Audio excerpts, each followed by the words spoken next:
Something bad is happening to honeybees. Their numbers in the United States have been plummeting for 3 years. There are colonies dying, and there are too many colonies dying, and we have to figure out how to stop that mortality, I think. Beekeepers from 9 states and 3 countries came to West Virginia in July to get the latest word on a mysterious plague called colony collapse disorder, or CCD. An awful lot of the time they'll look at this foundation. Millions of bees are suddenly disappearing, and nobody knows why. Experts say they must have a very good reason for abandoning their hives. Those bees are leaving because they know they're sick, and so it's altruistic suicide. Collapsed hives often have a queen and young bees, and even plenty of honey, but no workers, and it's those workers who pollinate about 1/3 of the food we eat. Is there a pathogen involved?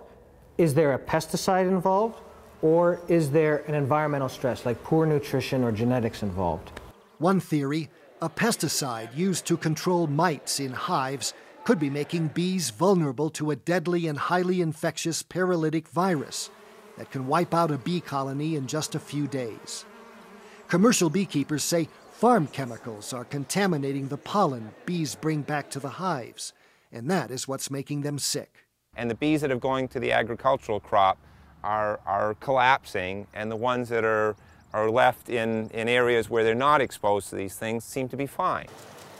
In 2003, the U.S. Environmental Protection Agency approved a new pesticide called clothianidin.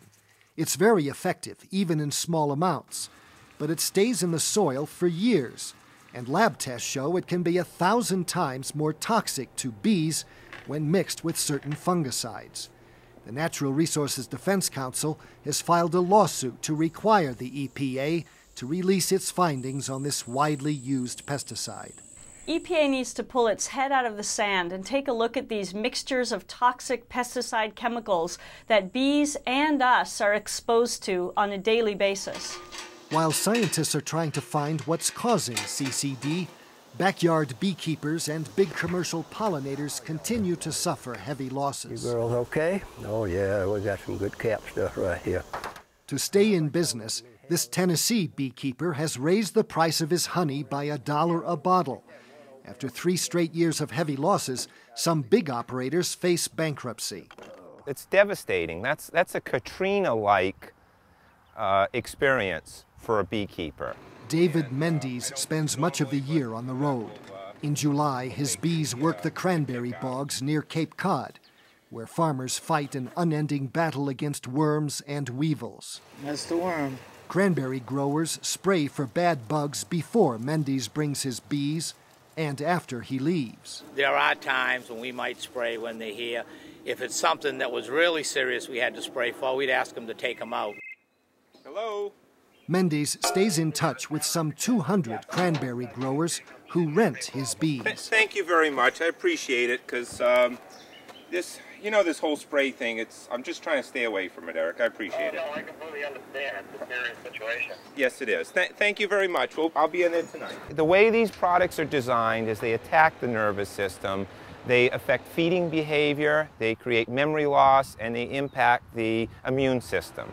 If the bee populations continue to decline at the current rate, this could be a national disaster, potentially international for the food supply, because it's happening in other places. The federal government needs to invest some serious money in taking a look at this problem and finding solutions. When they're finished pollinating, Mendes takes his bees to the woods. He feeds them well to clean out their systems and get them ready for winter. His bees seem healthy, and unless they suddenly disappear, he'll be back to the cranberry bogs next summer. For Assignment Earth and On Earth magazine, this is Gary Stryker.